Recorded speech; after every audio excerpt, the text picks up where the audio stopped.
So as we indicated, President Cyril Ramaphosa will deliver that State of the Nation address on Thursday. So this year's event will take place virtually with only 50 people permitted in the chamber. So the SONA is expected to focus on the COVID-19 pandemic.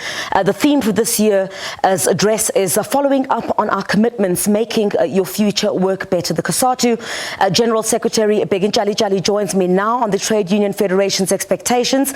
A very good evening to you, Mr. Ntshalintshali. Thanks indeed for your time. So this year's SONA taking place while the country is still battling the COVID-19 pandemic. And I think in light of the latest developments regarding the AstraZeneca vaccine, I guess the president will need to be much clearer to convince the citizenry that this battle is being won. What are your expectations?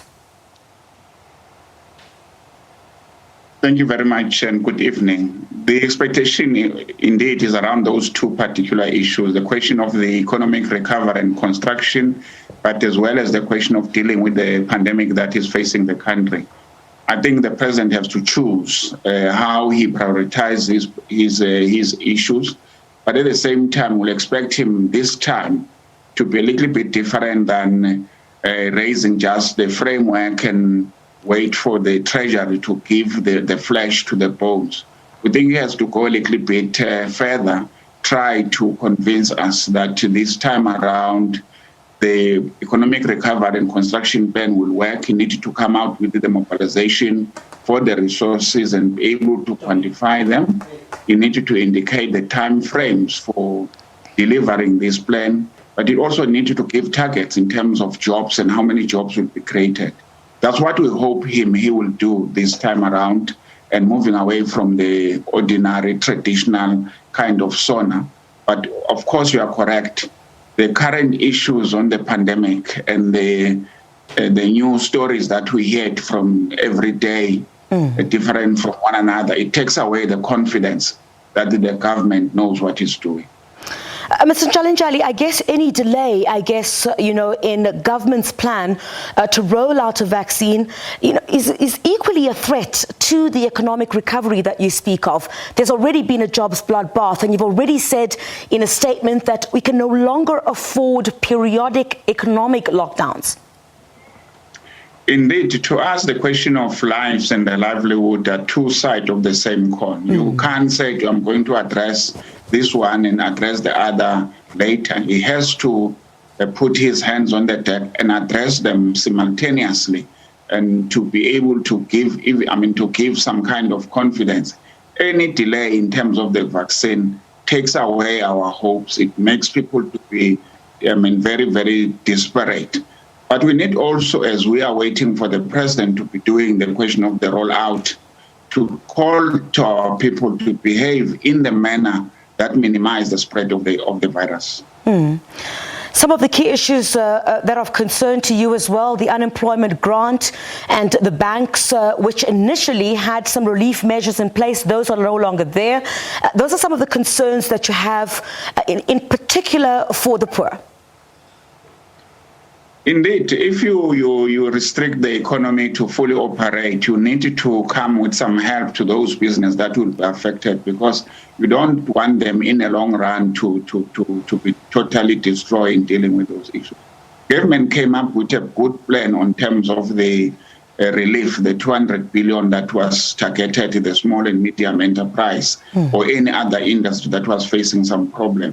The problem here has been the bank, who in our understanding has been putting very, very strenuous restriction or conditions to allow the small business to access this particular money. And to us, that is totally unacceptable. We can't allow one part of business to destroy the others.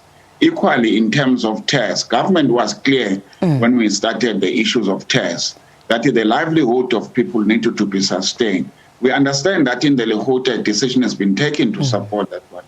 But government has to walk the talk, and when it goes to network, must be able to immediately move and table those motions so that we can be able to save the economy. Mr. Ntshalintshali, just finally, we're fast running out of time. How different then would you want the President's State of the Nation address to be this time, given that, the circumstances that we find ourselves in currently are very different, in that we're still battling a global pandemic, and in some instances, government has simply said it doesn't have any money. Indeed, government is struggling with the question of money. That's why we talk about the question of reprioritization. The money that we are wasting, we are wasting about 150 billion rand per annum just on corruption. There are many, many people that are evading tax. We think government needed to be putting all the plans together and said, I shall find the money. And I think there's a lot of money. If we can have confidence in the economy, I think businesses will end up their investment slack. They must be able to come on board. Just finally, but you as alliance partners also, there's also been a lot of lip service that has been given to the issue of corruption in South Africa. So it would raise eyebrows. It already has, in actual fact, whenever government says that it doesn't have money.